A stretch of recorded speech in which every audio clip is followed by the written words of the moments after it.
E aí pessoal, vamos começar mais uma aula de morfologia vegetal e o tema de hoje é caule. O caule ele apresenta algumas características importantes para o vegetal. Primeiro, suporte às folhas, é a região responsável pela conexão entre todos os órgãos da planta, pela condução. Ele pode realizar em alguns casos a propagação vegetativa e também ele apresenta o geotropismo negativo. Em relação ao suporte das folhas, observa que o caule ele vai ser justamente a região intermediária de conexão entre as folhagens e também a raiz. Realizando essa conexão, fica muito mais fácil realizar o processo de condução, que se dá por meio dos vasos, xilema e floema. Lembrando que o xilema pode ser também denominado vaso lenhoso e o floema também é denominado vaso liberiano. O xilema ele apresenta a função de levar a seiva inorgânica até a copa das árvores, enquanto que o floema, ou vaso liberiano, ele faz um processo oposto. Ele traz a seiva orgânica das folhas até a raiz. Lembrando que algumas raízes podem inclusive acumular esses nutrientes, como é o caso da raiz tuberosa. Em relação à propagação vegetativa, ela é um tipo de reprodução assexuada, característico de rizoma, onde nós pegamos o rizoma, fragmentamos e cada pedacinho daquele do caule é utilizado para plantio e geração de uma nova planta. O caule ele apresenta geralmente um crescimento oposto à gravidade. Isso nós denominamos de geotropismo negativo. Em relação à morfologia do vegetal, nós temos três regiões que merecem um destaque especial. A primeira região é a gema apical, a segunda é a gema lateral, ou nó, e a terceira região nós chamamos de entrenó. A gema apical ela é responsável pelo crescimento longitudinal do vegetal. Isso quer dizer que nesta região aqui nós temos uma alta capacidade de visão celular, formada a partir de células meristemáticas. A região lateral, ou seja, a gema lateral, ela também apresenta muitas células meristemáticas, também responsável por esse crescimento. Só que o crescimento aqui são dos ramos, dos galhos e de flores. A região entrenó nada mais é do que a região entre as duas gemas laterais ou axilares. No sistema caulinar, os vegetais de pequeno porte, não lenhosos, são denominados de ervas, enquanto que o caule pequeno, lenhoso, ele vai ser denominado de arbustos. Já os vegetais de grande porte, já que tem uma alta capacidade de formação de xilema, ou seja, de vaso lenhoso, você vai classificá-lo como árvore.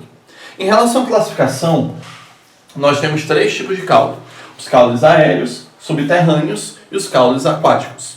Lembrando que o caule aéreo vai apresentar um geotropismo negativo, enquanto que o caule subterrâneo um geotropismo positivo. Uma observação legal em relação ao caule aquático é que ele tem um tecido, um parênquima aerífero, que possibilita com que esse caule ele possa ficar flutuando na água. Bem, continuando a classificação dos caules, nós temos aqui o caule aéreo, nós temos esses 5 tipos de caules aéreos. Tá? Caule tipo tronco, estipe, haste, colmo e estolho. Lembrando que todo tronco é caule, mas nem todo caule é um tronco. Observa que tronco é um tipo de caule aéreo, mas existe uma outra infinidade de caules, como nós vamos ver hoje. Então, pessoal, o tronco é esse tipo de vegetal bem aqui, Então, você verifica que ele apresenta um crescimento lateralizado, são vegetais geralmente de grande porte, que apresentam uma camada de proteção no entorno, denominada suber. O estipe, por sua vez, ele já apresenta um crescimento bem alongado, como você pode ver aqui na imagem ao lado, e você verifica que o estipe não tem ramificações. É um caule relativamente menor, mais fino, e apresenta apenas um tufo de uma folhagem na região superior, tá? Como representante aqui nós temos o coqueiro e as palmeiras. A haste é um vegetal que apresenta um caule bem filamentoso, tá? Então o caule do tipo haste, ele é um caule extremamente fino, tá? Como é o exemplo da roseira. O colmo ele pode ser classificado como cheio e como seco ou vazio. O colmo cheio nós temos como representante principal a cana-de-açúcar. E o colmo vazio nós temos como representante o bambu ou a taboca, como é conhecido aqui no Maranhão. Gente, observa que ele é um caule alongado com algumas segmentações. Isto é uma característica do colmo. O estolho ele é um caule rasteiro, crescendo paralelamente ao solo. Como você pode verificar aqui, o exemplo da melancia, o exemplo da abóbora. E aqui vai uma dica importante. O colmo e o estipe são caules mais comuns em monocotiledôneas. Pessoal, continuando, nós temos agora o caule subterrâneo, tá? rizoma, tubérculo e bulbo. O rizoma, a gente viu lá em Pteridófitas, né, que a samambaia ela apresenta um caule que se localiza abaixo do solo. Isso quer dizer que ele apresenta um crescimento por geotropismo positivo. Em relação ao tubérculo, nós temos como representante principal a batata inglesa.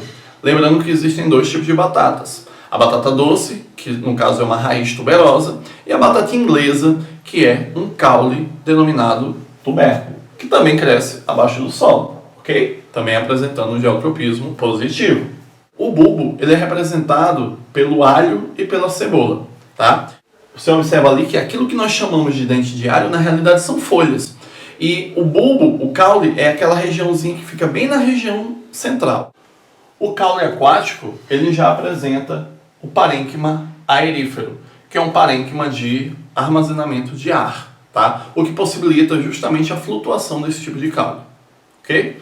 Pessoal, nós ficamos por aqui, né? Espero que você tenha gostado. Faça as atividades, revise o material na apostila, que depois a gente conversa um pouquinho mais. Valeu, um forte abraço, tchau!